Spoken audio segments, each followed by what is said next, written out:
So glad you finally got in touch. I've been waiting for you to tell me where you are. And this one's for bravery, and this one's for free, and anything's $1 in this box. Well, I'm lucky enough to be sitting here with Mackenzie Gray right in his home. Mackenzie, thank you for having me. I'm lucky to have you here. Thank you very much. Yeah. You were born in Toronto, correct? Yes. Yeah. And then you moved to England.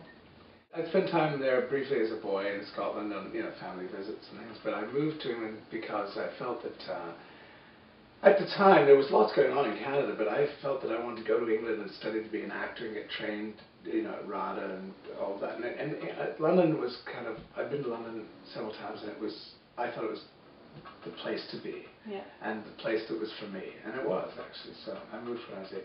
So I didn't end up going to a full drama school. I went and took courses at places, and I studied, but I worked in the theatre, and I learned about life, and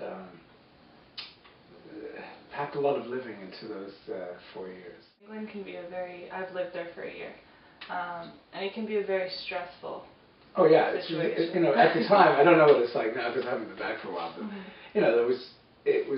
I had a gas meter. I used to put money in a gas meter when it ran out, my lights went off, and when my heat went off, and I lived in bed sits, basically a shoebox, this room in here is bigger than the whole place I had in London. Then I moved and I went up to an apartment, and the apartment was, there was a journalist who owned the other half of the apartment, and but she was renting me her morals as well as her place, and so I brought girls home. That was just not on. Oh, no. And so that ended, and it was all good stuff in the end.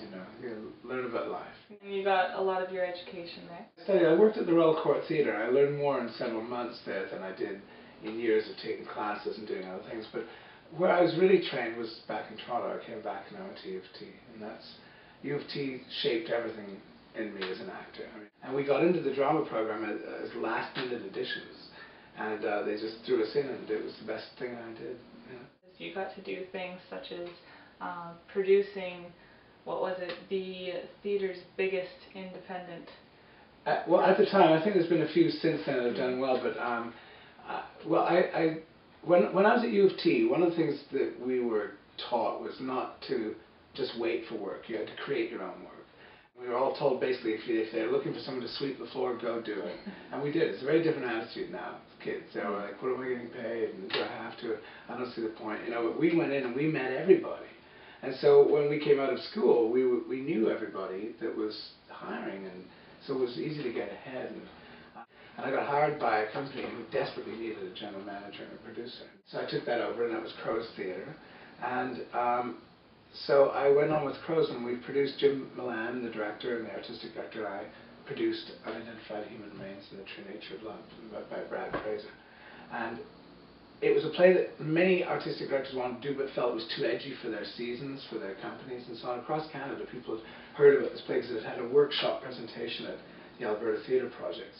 And so we decided to do it. And then I called in all my people from Stratford and Canadian Stage, all my A-list people, I hate that term, but that was what they were loosely referred to. But the independent theatre had A-list people as far as I was concerned, but we mixed it up. So we had some indie theatre people and some big names, Brent Carver, Lenore Zan, and Daniel Cash, and we put them together. And it was just a coming together of many things. The fact that Brent Carver was in a small theatre where you could see him for $12, and it was a new play that was excellently written. Brad has become one of the top playwrights in Canada. It was sold out. We had to add on extra shows, and we had to do coupons. So if you were in the lineup and the coupon ran out, that was it. There's only 100 seats or whatever it was, and so it became this monster hit. And then we were offered to take it commercially by the Mervishes, but that fell through. And so we produced it ourselves commercially as a non-profit theatre company. So we made a general partnership. We were in for $1. Everybody else had to come in for several thousand to build up the money. And we had a big commercial run of the play. And then it went to off-Broadway and so on and so forth. So it was a huge hit. And it showed that independent theatre companies that were non-profit could not only have a hit, but sustain a hit and turn it into something bigger. Right. So we were the first to do that.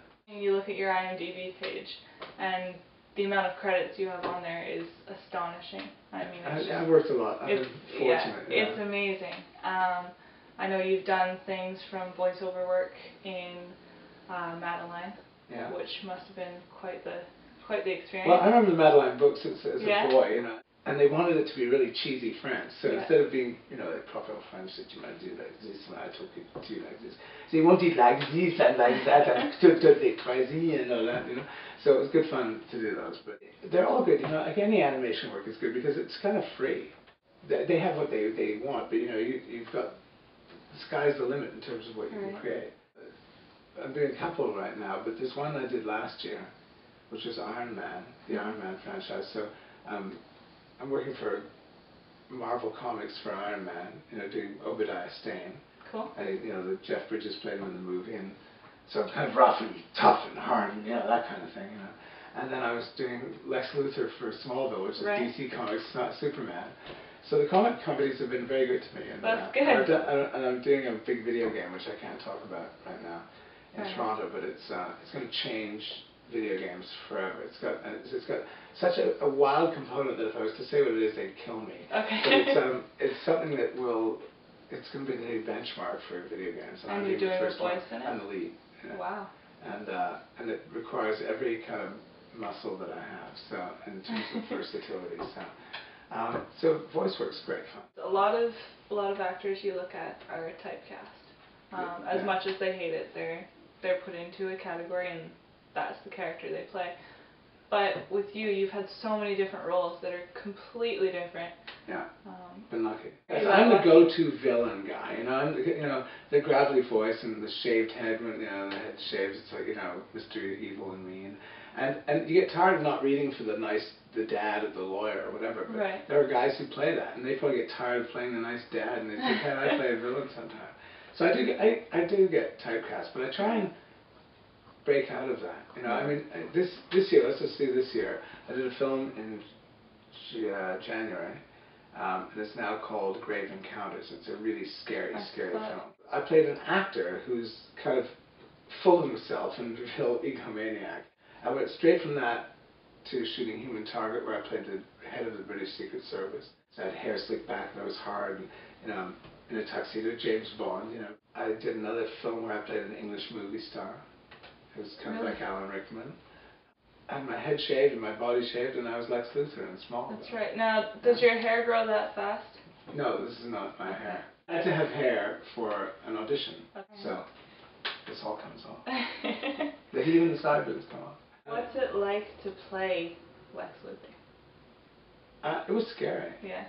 Well, it's huge shoes to fill, and Warner Brothers has a lot invested in it. They wanted it to be as realistically like Michael Rosenbaum's, but they can't ask me to do that, and it's not, you know, you got to be careful. You can't say, do him. Right. But then I chose to do him and get his mannerisms and do it so it would be satisfying to the fans, and I thought it was a good idea. So I watched, I don't know, 60 or 70 episodes that he was in.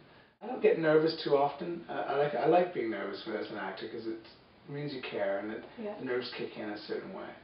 And it's good when the nerves can produce something. I've never been more terrified going onto a film set. Really? I don't know why. And my first scene was the big, huge scene with Clark Kent. Okay. And it's a huge, you know, 5-6 page scene. It's a you know, it's a lot of talking, a lot of dialogue, and it's with the lead of the show.